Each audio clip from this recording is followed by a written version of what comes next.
Hello, I'm David Brear, CEO here at 11FS, and welcome to Fintech Insider Insights. Today, we are talking all about AI, so we thought we'd ask ChatGPT to write the intro for this episode.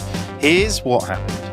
Welcome, money mavens and fintech enthusiasts, strong start, to another riveting episode of Fintech Insider Insights. I think to call your own episode riveting is probably a little bit, much, isn't it? But anyway, I'm your host, David Brear, and today we'll be delving into the transformative influence of artificial intelligence, specifically ChatGPT, on the dynamic realms of finance and fintech.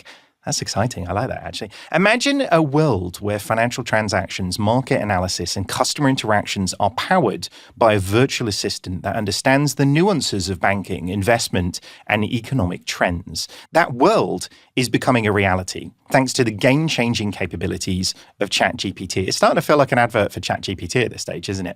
In this episode, we will explore how ChatGPT, is reshaping the landscape of finance, from providing personalized financial advice to streamlining customer support in banking institutions. This AI marvel, it's weird actually, it's referring to itself in the third person, isn't it? Which is kind of interesting, is proving to be a disruptive force, challenging traditional approaches and opening up new frontiers in the fintech space. But it's not all about algorithms and market predictions. We'll also discuss the ethical considerations surrounding the use of AI in finance. How does ChatGPT navigate the delicate balance between efficiency and privacy? And what safeguards are actually put in place to prevent biases that could impact financial decision-making? To shed light on these questions and more, we're joined by some distinguished experts, that's you guys, in the finance and technology space. Together, we'll explore the potential and pitfalls of integrating ChatGPT into the financial sector and much, much more. That wasn't too bad, was it? I'll be honest. It did feel like when somebody talks about themselves in the third person quite a lot, it was a little bit creepy at times, wasn't it? But we'll let it pass. We'll let it pass. Anyway, to have this discussion with me, I'm joined by an excellent panel of guests. It's back to me now. ChatGPT's not writing this bit, just so you know.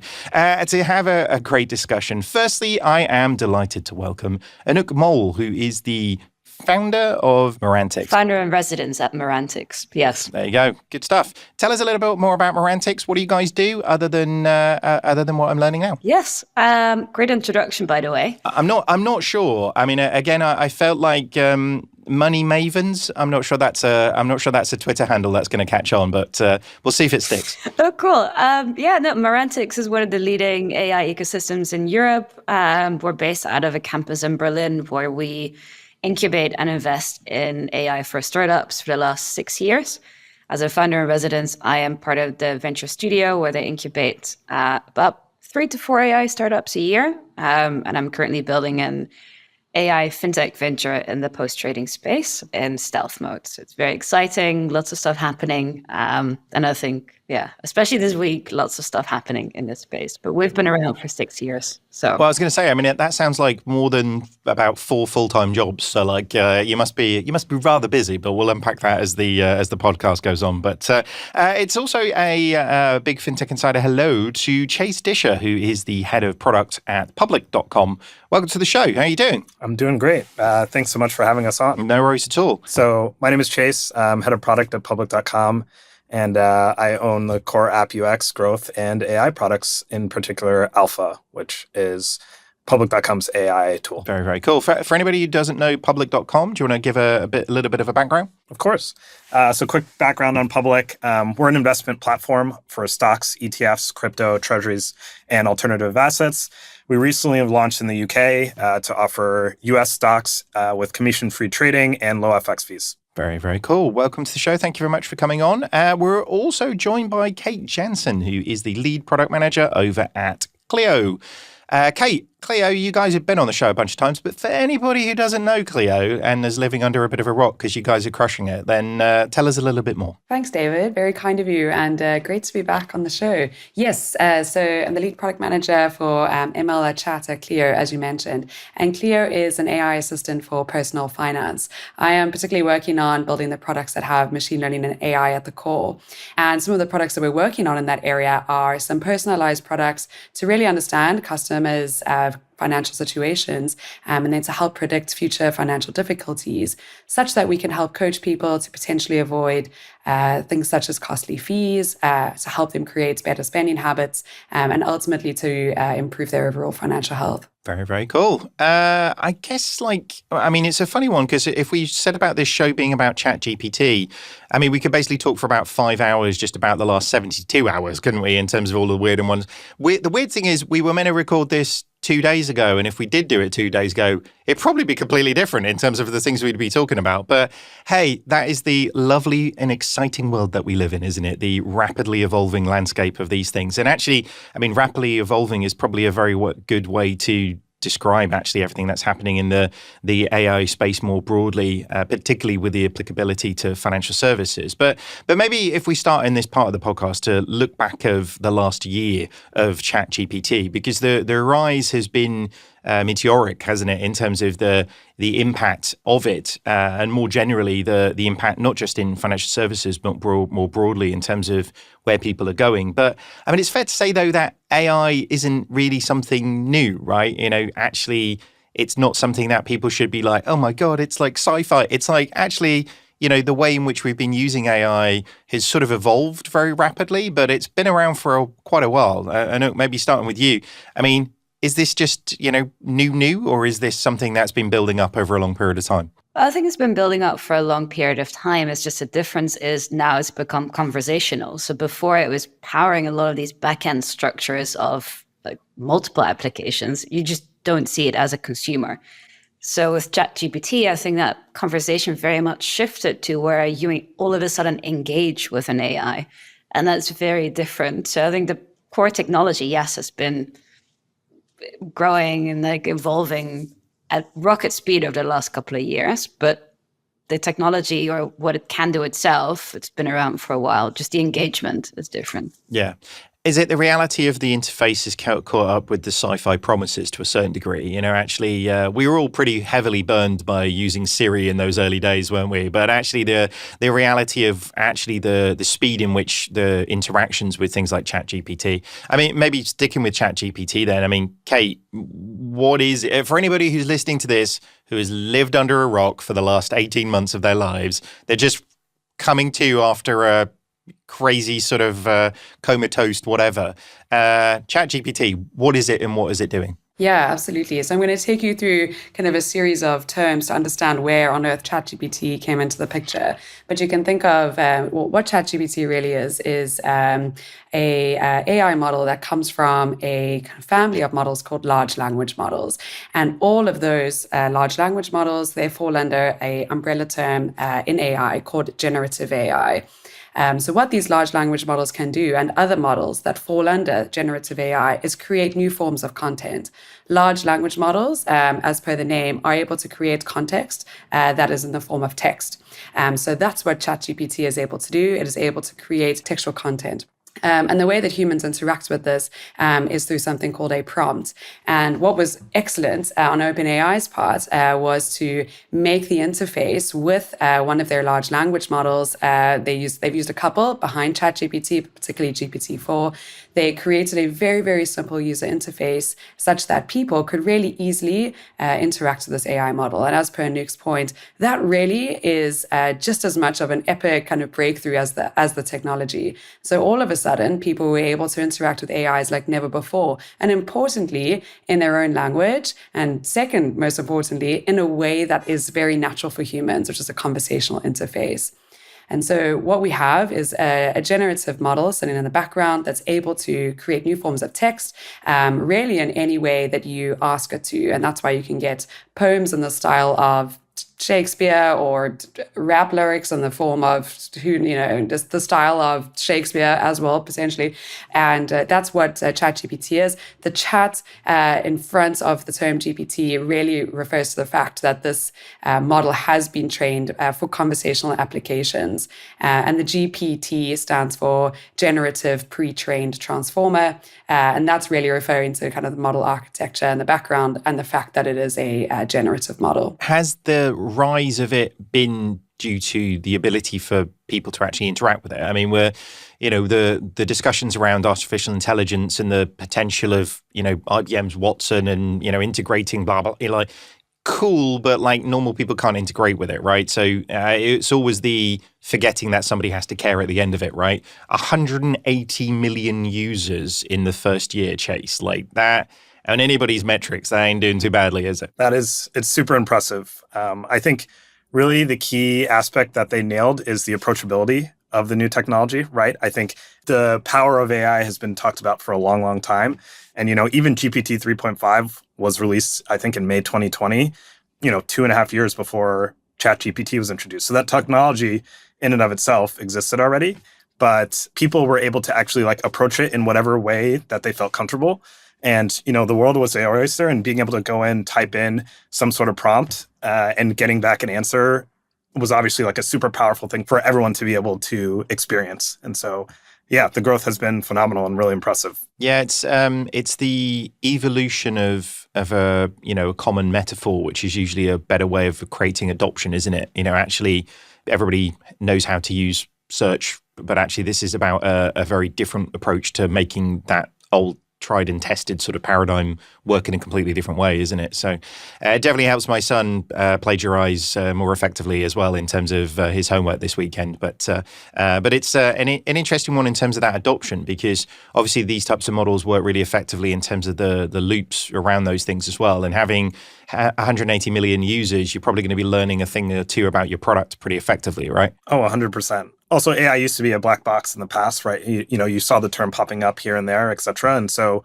everyone being able to come in with their own use cases, right? I think the really cool thing about AI is where ChatGPT really accelerated growth was people understanding how many more use cases it was available to them for, right? Like before, it was a very finite set of use cases that probably most businesses were interested in, but for your average consumer, it was hard to really grasp in a tangible way.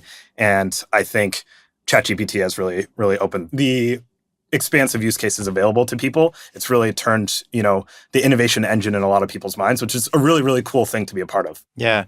It's funny, isn't it? It's bizarre how many times the adoption of new technology is usually facilitated through the speed of mobile data connectivity. But bizarrely, I mean, the amount of users that you see, on public transportation, I saw a couple of people on the train on the way in using it for various different things. And it's like, it is amazing that actually the on-ramp to technology, technology can be insanely sophisticated, but if the on-ramp for users to gain access to it is simple, then, actually it sort of overcomes many barriers, doesn't it? So, I mean, Anouk, do you think is the world just a little bit more ready for this type of technology now, given all of the other advancements that we've seen and the changes that we've seen as well? Because, I mean, this isn't just like, the geeks in the basement type thing. This is like 180 million people. This is a lot of people, right? I think the world is definitely ready. I think it helped a lot also on the B2B side, because I'm more on the back end side than the consumer facing, sort of, especially in the AI and fintech. And you see now big corporates jumping on the bandwagon too, because they don't want to miss out. They don't want to miss out on any value that AI can create on the back end. And obviously there are different gradations as to where you can integrate and how far you can go, especially in finance. If you go into core banking systems and risk engines, it would be a great breeding ground for AI, but we're just not there yet because that's also heavily regulated. And I think what Chase mentioned before, the black box principle is quite tricky there, especially for regulators to understand. So that's why I think tools like ChatGPT, more on the low-hanging fruit side, so to speak. So on the consumer-facing side, the interactional side, the side of finance that is less regulated, is a lot easier to adopt. But I'm hoping in the next 2 years that this will be sort of the pivotal breaking point to push for more adoption in sort of the actual core systems of a lot of these big financial firms. And we're seeing that slowly. On our end, we're getting a lot of inbound requests from big organizations to ask, how do we deal with this? What do we do? Where do we go? So a lot of questions to be answered still, but yeah, definitely on the big scale of things, it's moving fast. Do you, and this is more of an open question to all of you guys, because actually, I mean, it's an interesting one when you start seeing big organizations move on things like that. I mean, if I was kind of back in my Gartner days, there's this sort of different sort of periods of this evolutionary step, isn't it? And at the moment, everybody's, furiously trying to understand it, and actually in a very similar sense that we saw with crypto, the very similar sense that we saw with DLT more broadly, every technology has that period where everybody's like, oh my God, like this is going to change the world. This really does seem to be having that scale of impact though, and actually capturing not only people's attention, but their wallets in terms of the big organizations are actually doing things, Do you think though, back to the point earlier on and maybe starting with you, Anouk, do you think this is because people have got quite comfortable with actually algorithms in financial services doing things more important, as in, your whole risk model is based on your processes, the algorithms that actually will follow a certain steps and tell you how risky these things are? Do you think as an industry who has spent a lot of time on things like, RPA and that they've got quite comfortable with actually the technology doing more of the things that actually people used to do? I don't think so, unfortunately. I think there's I was this living a whole lie, wasn't I? Sorry. Yeah, I think no, because especially the conversation around the decision making of AI and automating that's a really tricky one, and I think that's where you see a very big difference between popular debate and what's going on sort of at the back end of these organizations. A lot of people are very afraid of AI taking wrong decisions, and honestly, AI will take wrong decisions because every human takes wrong decisions. We can just make those wrong decisions less impactful because we hopefully can statistically make sure that it makes less wrong decisions. But at least it's measurable. And I think that's where there's a different assessment being made between a man and a machine. A machine has to be held up to the highest standards, whereas a man or a person, you don't have visibility on how they actually perform. So I think as a middle step, we don't see complete automation with AI. It's more AI will empower the person to make better decision making on the back end, especially in large companies. So that's in specifically risk and KYC, KYB. But I don't think that will be automated in the next 2 years. I'll be very happy if it would, but I think reality-wise, I don't think we're there yet. Yeah, I always joke for the sci-fi fans, it's Universal Soldier, not the Terminator, right? It's the aided people rather than replacing people in that sense. But maybe Chase, trying that from a slightly different angle then. I mean, do you think then the mainstream adoption of this is actually forcing big organizations to stand up and listen maybe? Because actually when your kid's coming home and, hey, Dad, what's this? Actually, it's making people at really senior levels in really big organizations have to learn quicker than it would do, the change that we saw around crypto, for example. Yeah, no, definitely. I think one of the aspects to consider too is like, what is generative AI good at? And right now it's good at content creation and data summarization / synthesis, right? And so, at Public, we are leaning into the research aspect a little bit of AI, right? Like how we know that it's good at content creation. And so how can we take a lot of this, financial data, talking earnings calls, news and market trends, and summarize that in a way that's maybe more approachable to your average user, right? I think leaning into some of its strengths is something that you can do. And an important way to do that in a safer manner is by controlling the data that it's able to access, right? And so I think where, for instance, I think JP Morgan originally banned ChatGPT from, or one of the companies, they banned ChatGPT from being used from their employees. But that was because, there's a whole landscape of information and you can't always control correctly. Whereas we are actually servicing the exact data that is going to be fed into Alpha. And we can have data governance and compliance considerations and checks that we were putting in to ensure, a safe and productive interaction with different users. And so kind of what I'm getting at is I think it depends on the actual use cases, right? I think on the flip side, you've seen some companies that have started to try to use it for trading, automated trading or thinking about trading suggestions, et cetera. And that's not something that Alpha is going to do, obviously. But for companies that are doing it internally and trying to try it out, it hasn't always worked that well in the beginning, and it's something that they're continuing to iterate on, but it's something they have to try. But one thing they've found out is that humans are inherently emotional, right? Or irrational.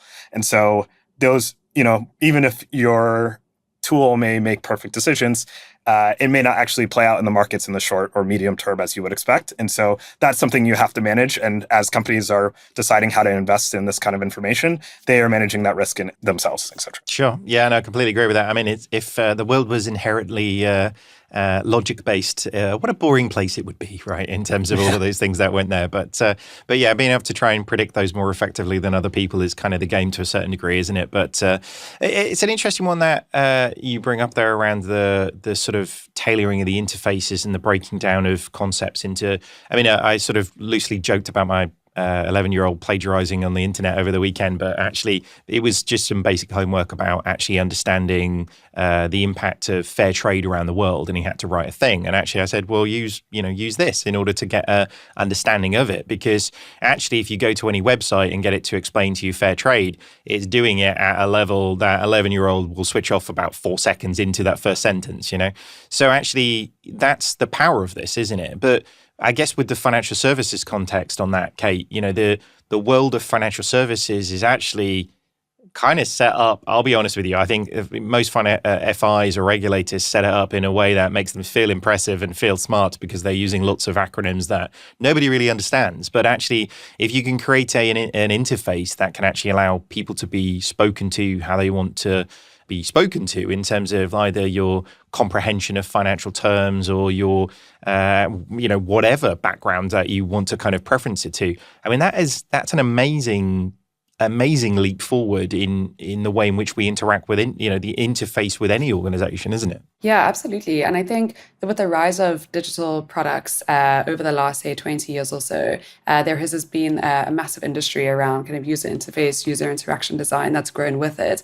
And I think that cannot be underestimated. And I've, in my experience, having built a couple of 0-1 products, all with machine learning or AI at the core in multiple industries, if you do not present that to your user in a way that is usable, it will not be something that anybody uses. So technology for the sake of technology is not going to actually drive user adoption. And I think that the ChatGPT is an example of this. It's just so key because the actual model that sits behind ChatGPT has been around, not forever, a couple of years, but it was really the interface that allowed for that.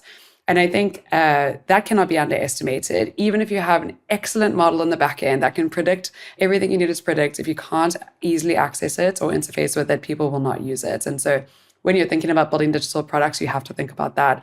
From a financial perspective and what you mentioned with your son, I think that there is a key consumer trend that AI really enables and potentially even created, which is that of hyper-personalization. People want to interact with digital products, and that could be a digital financial product or something else, in a way that feels personalized to them.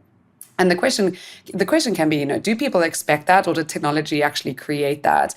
And if you think about the digital product experiences that you have in your day-to-day, whether it's kind of content streaming or like your favorite music app, my experience looks very different to your experience, and that is becoming the expected experience between customers. Now, anybody building a digital product, definitely in financial services, needs to bake in a level of personalization. And AI and machine learning really enabled that, probably with the advent of recommendation systems in the last decade or even more. And so I think what we're seeing across the board as people interact with digital products in financial services, they do want some kind of personalized experience. Explain this to me like I am 11, for example. Explain this to me in a way that will be easier to understand or to get across to my audience. And I think that is a key trend that we're seeing with AI, is really like hyper-personalization. And if you can pair that with an excellent interface, you're able to unlock a consumer experience that's really undeniable a lot of the time. So there's a bit of a chicken and egg there around the AI or AI allowing for personalization and people expecting personalization and AI driving more personalization. It's a little bit of a virtuous cycle that's occurring. Bizarrely, all of the technology parts aside of this is actually a return to kind of a level of experience that you would have expected before, right? It's I mean, I think we're probably all too young to be like the people who were queuing up to go and sort of talk to a man in a branch type thing. But actually, the idea that they would break down financial terms for you to be able to understand it, and you could go, what? And they would explain it further. Like actually, really what we're getting is more of a, we joke that the future of financial services is services. Like it feels like the services is kind of coming back into it, where, to your point, the level of interrogation around those things in a positive way, or the ability to have a trusted advisor you can admit you don't know what something is without being penalized for it. I mean, that can only be great for actually helping everybody, get better at understanding these things and therefore be better off. But all right, we're going to have to take a quick break. What we're going to be doing, though, is we're going to take a quick look at some of the specific use cases across fintech and finance and discuss really what the future of financial services is. Where are we going with all of that? Much more after the break. Hello and welcome LFG people to Fintech Insider, Blockchain Insider, 11FS Spotlight, 11FS Explores, Open Mic Night, After Dark. Through our podcasts, videos, newsletters, and live events, we have a direct line to a truly global fintech community. So if you're looking to sponsor and collaborate on content that connects with everybody from fintech beginners to the biggest VCs, then chat to our team at sponsors@11fs.com or visit 11fs.com to find out more. Long live the community. We all know SMEs are the backbone of any economy, so why are they still so underserved? 67% of them globally say fighting for survival is their top challenge. It's time for financial services to put its cape on. At 11FS Ventures, we're building, researching, strategizing, designing, and engineering game-changing propositions with banks and fintechs to better serve the SME market. We've already helped RBS better serve small business owners and sole traders by bringing metal to life. So, the question is, what do you want us to help make a reality for you? Let us know at 11fs.com/ventures. That's 11fs.com/ventures.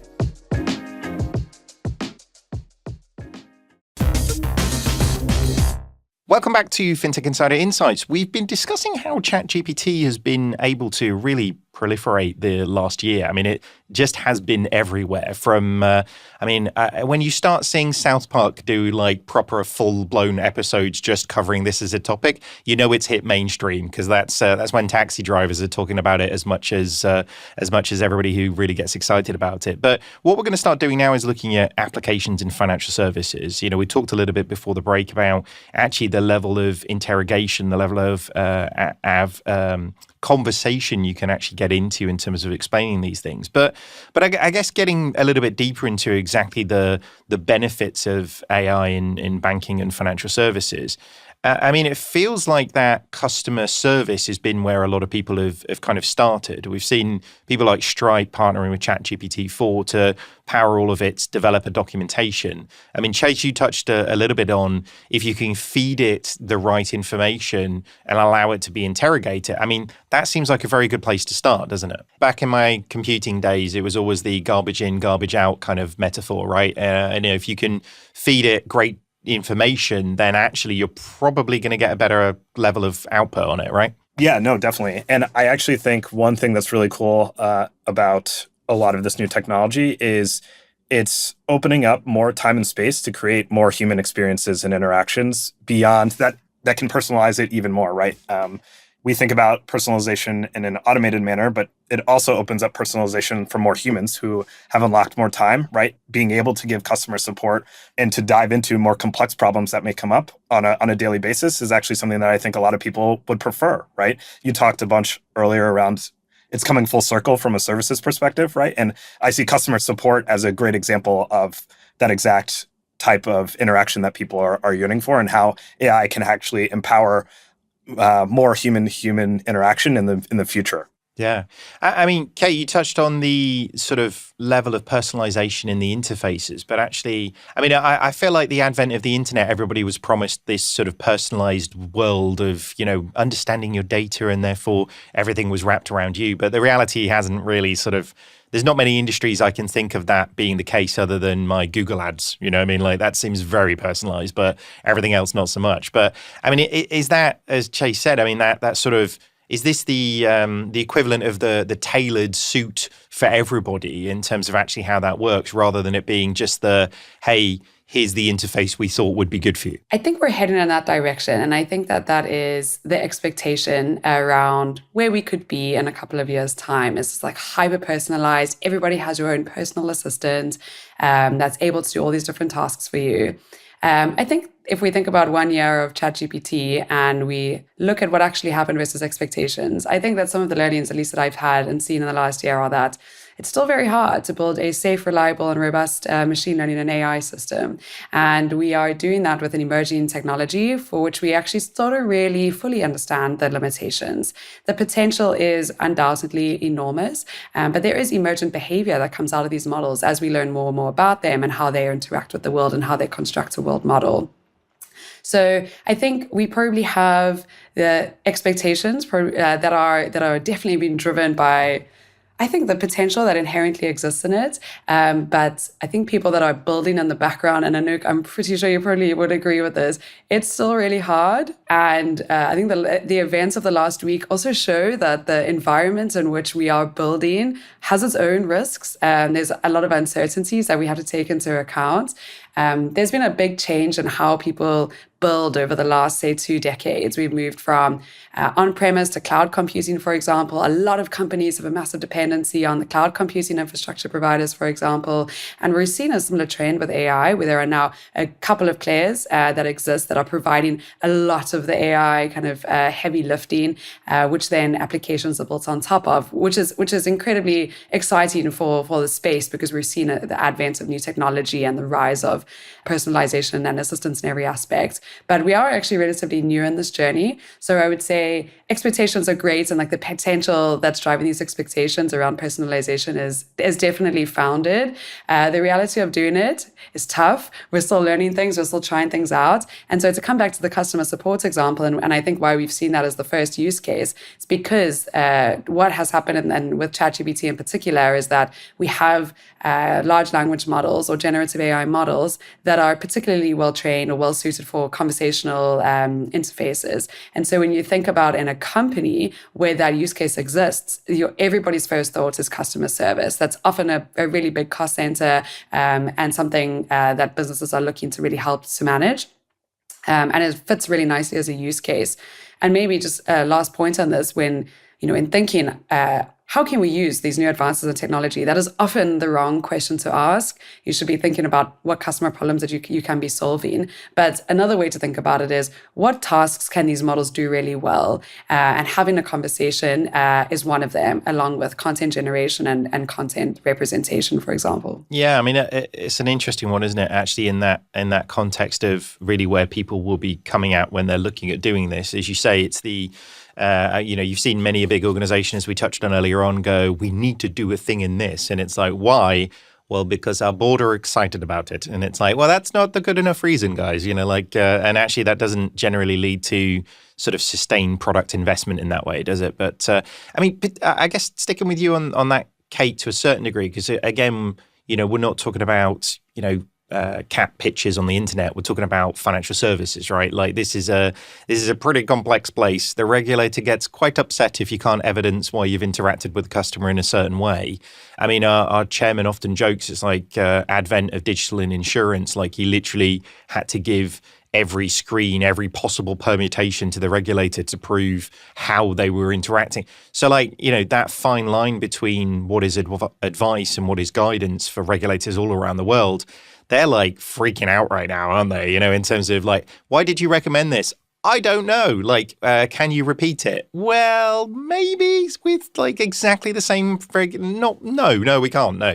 So it's like, actually, how do we overcome that? Is that an education process within the regulators globally as much as it is the organizations themselves? Yeah, great question. I think that there's maybe a two-pronged approach that needs to happen here. One, when you work in the financial services, there are many things that you need to be aware of, one of them being regulation, naturally.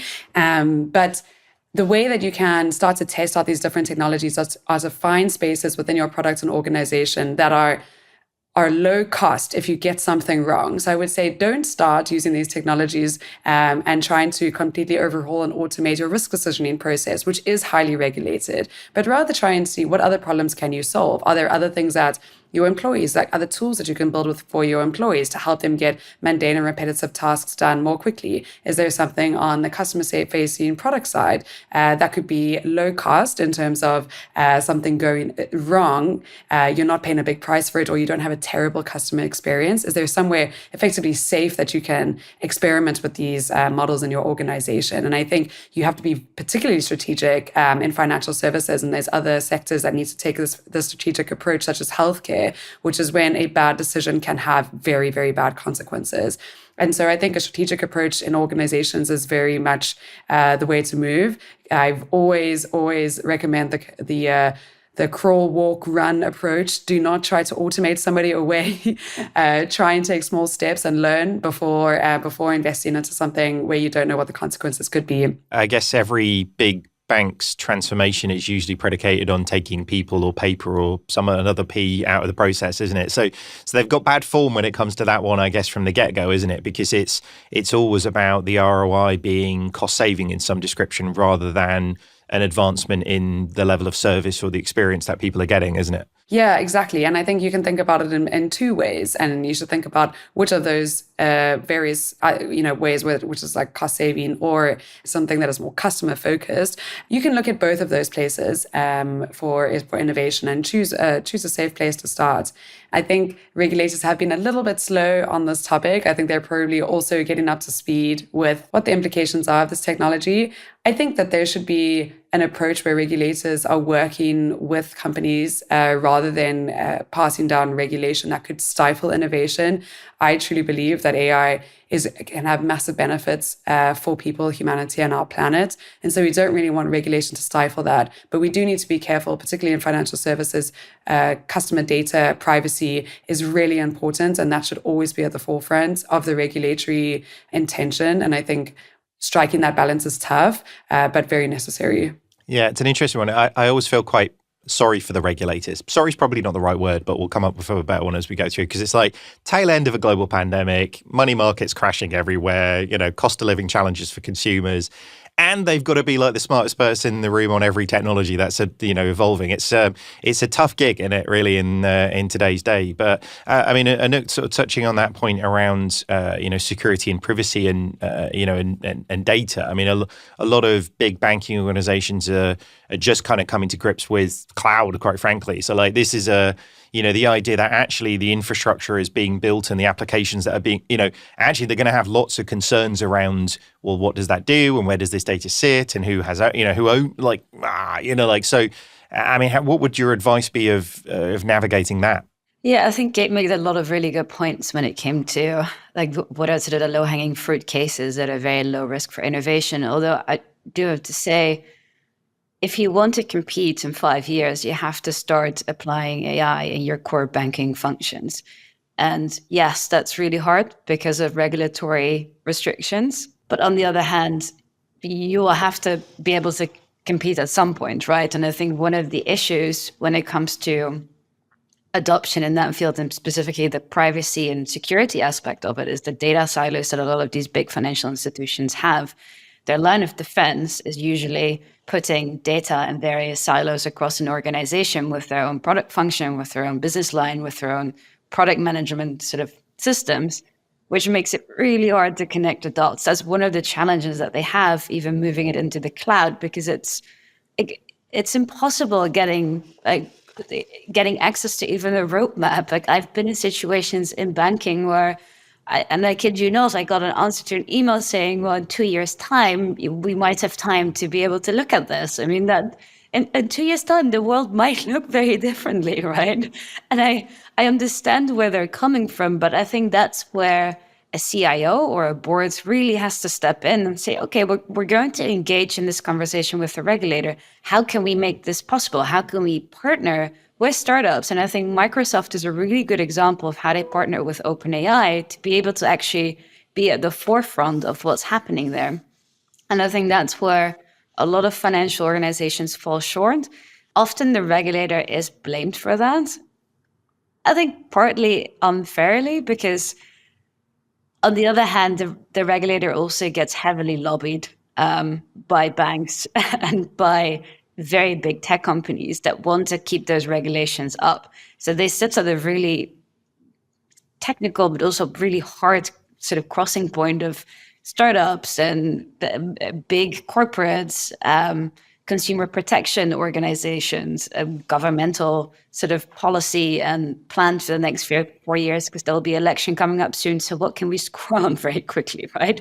So I think it's unfair to say that they're the ones stopping the innovation, because the UK has a really good sandbox systems where AI startups have been going through.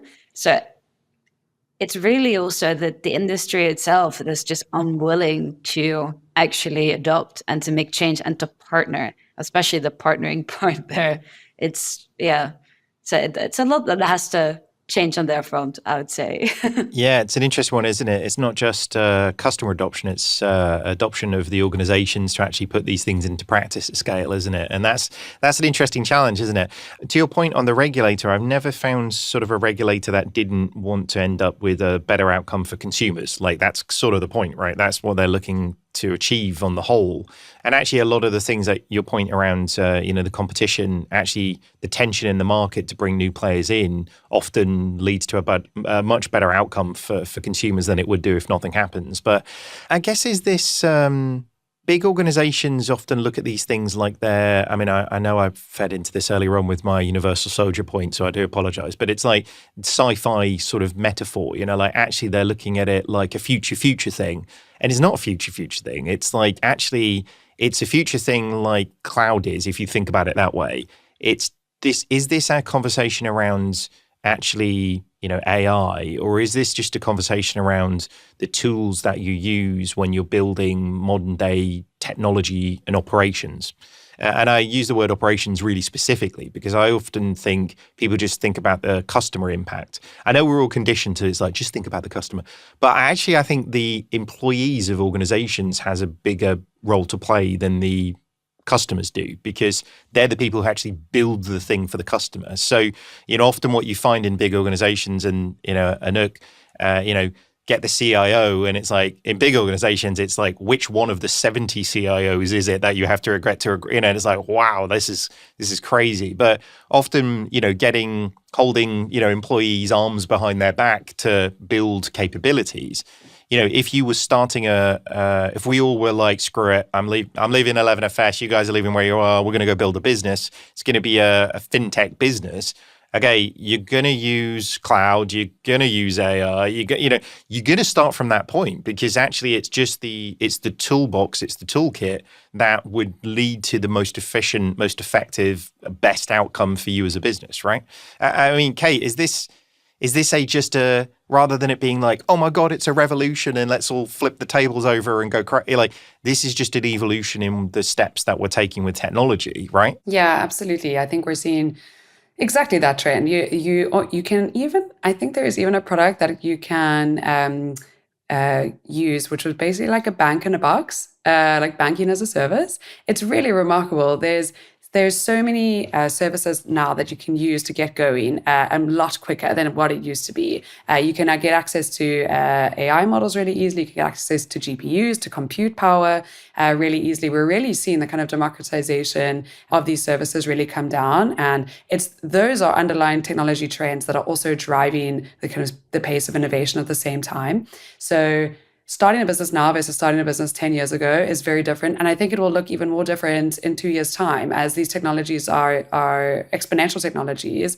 And we're kind of seeing the convergence of them come together, and they enable each other. So it's a very different world at the moment. And your starting gate is it's much further down the racetrack than what it was 10 years ago. Yeah, it's fascinating on that. And I guess it points to, and it'd be lovely to kind of get all of your views on this. I mean, it points to like, where are we going with this? Like, I don't mean like this conversation more broadly. I mean, like, where is financial services going? Because actually this sort of, I mean, Chase, I think you said, automation earlier on. Actually, like the structure around automation is, we always get very picky about the difference between digitized and digital. And it's like, digitized is just taking what was there before and, making a digital version of it. It's why we've got like websites that look like paper statements, right? But really, the virtues of digital is quite phenomenally different, and the way in which you would actually engage with that is completely different, right? In terms of what you would build, right? So, but is this a sort of a direction of travel to where? I'd love to get you. That was I'll be honest with you, that was like here's my 15-minute presentation you can give on this, I imagine, but like in 5 minutes or less. So like, where do you think we're really getting to? There's a great quote from Jeff Bezos that was in an earnings call. I think it was in maybe 2018. And he said, one thing I love about customers is that they're divinely discontent. Their expectations are never static. They go up. It's human nature. And so I think we also have a principle that's what could go right. And I think tying those two things together, I think it's almost our duty to continue to use a tool like AI to try and see if we can have, positive, beneficial outcomes that can help our customers or help us internally, operationally, in terms of, continuing to grow and evolve, as humans, right?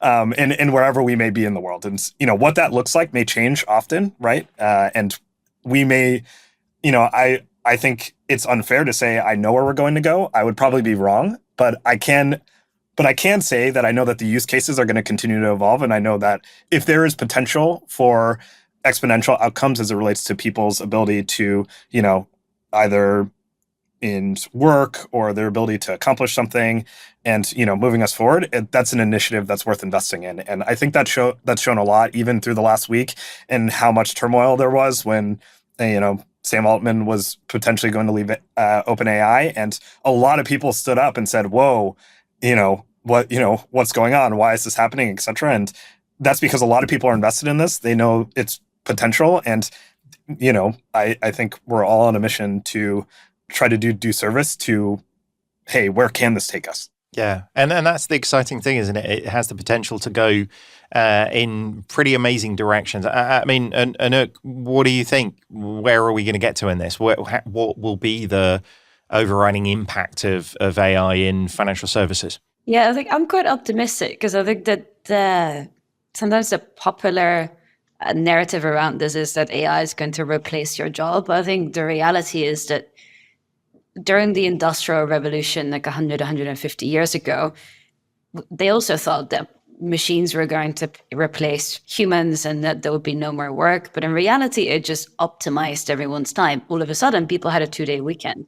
I think we'll see the same thing now where, yeah, sure, AI can be a risk, but the upside is it will optimize our lives. You might have a 2 or 3 day work week in a couple of years, right? Because you use AI to superpower yourself, essentially. And that's this man versus machine or man enhanced by machine narrative, where if you use it in the right way, I think it will have an enormous impact in the world, and likely so in financial services for the companies that actually caught up on it.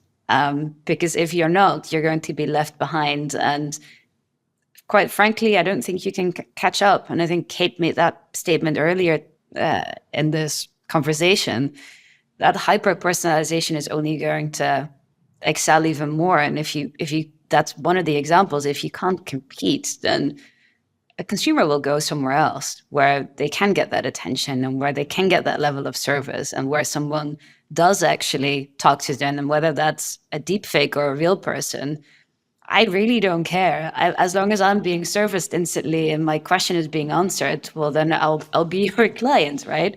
I think, yeah, that customer focus is something that will really drive AI adoption across financial services. Yeah, I mean, it's a fascinating point. It's the idea that, evolution's an option. You don't have to do it. You can not. It's okay, isn't it? You can choose to just opt out from here, but it's not a good one if you've got a huge amount of shareholders who really want to see you survive the next decade. But Kate, going to leave the last word with you. I mean, where does this all get to? What's financial services looking like, powered by and run by AI? Yeah, I think a bold statement I would make on this one would be probably at the end of the decade. If you are not an AI enabled from your core as a financial service provider, you will likely be irrelevant. And I think that is probably one of the reasons why boards and investors are pushing so hard for corporations to start integrating this into their tech stack, because it provides such an incredible advantage to those companies who do have it. The people that work there can do significantly more with a lot less. So I think that we're pretty much going in one direction. I think the paths to getting there will be numerous, but I think by the end of the decade, if you don't have AI at the core, you're probably going to be in a little bit of trouble. So I think that would be my bold prediction on that. Very good. There's going to be a lot of people pretty goddamn terrified by that, I imagine, who are still trying to work out their cloud strategy. But we'll come back to that at another point. And if actually, do you know what, end of the decade, let's get back together. Let's figure out if these predictions have actually come true or not. I think for me, it's interesting. Like, I think I joked earlier on, the future of financial services is services, right?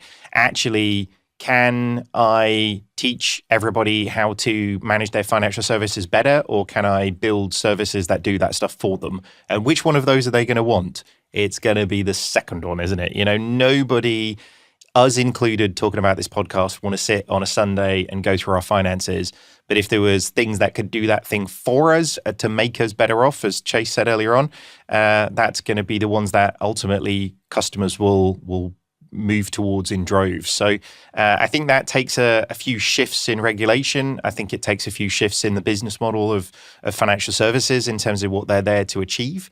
But ultimately, I think it leads to a much better land for financial services, which is probably a thing we can all agree on is probably going to be a good thing. So that does, unfortunately, wrap up today's discussion, though. Thank you so much for joining us. Where can people learn a little bit more about you and all the good stuff that you're doing? Anouk, starting with you. Well, we're in stealth mode, so not anywhere at this point. You can't find her anywhere. She's like... At least not the fintech I'm building. But Marantix on the website, you can always reach out to me via LinkedIn. And we have lots of events, AI-related events in Berlin. And we have a London pop-up now as well. So weekly AI-related events there as well. Very good. A little bit less aloof, a little bit more public. Chase, where can people learn a little bit more about Public? You can find us at public.com, surprise. If you're interested in our UK products, public.com UK or public.com/alpha, although it's only available in the US for now. And feel free to find me on LinkedIn or Twitter as well. Very good. Kate, where can people learn more? Yeah, well, to learn more about Cleo, you can go to meetcleo.com. For our US customers, you can download our app. Please do give it a go. It's Cleo, where you get your apps from, and have a go. Would love to hear your thoughts. And you can find me, Kate Janssen or Janssen, on LinkedIn. Very cool. As for me, you can always find me lurking on LinkedIn these days. Just search for David Brear. Thank you very much for listening, everybody. If you like what you heard, then follow the podcast. And don't forget to leave us a review. It helps it make it better and helps other people find the show as well. As always, if you want to join the conversation, just search for us on social media. At this stage, it's just 11FS or Fintech Insider. We're pretty much everywhere at this point. Or if you really want to, you can email us on podcasts@11fs.com. Thank you very much for listening, everybody. Goodbye.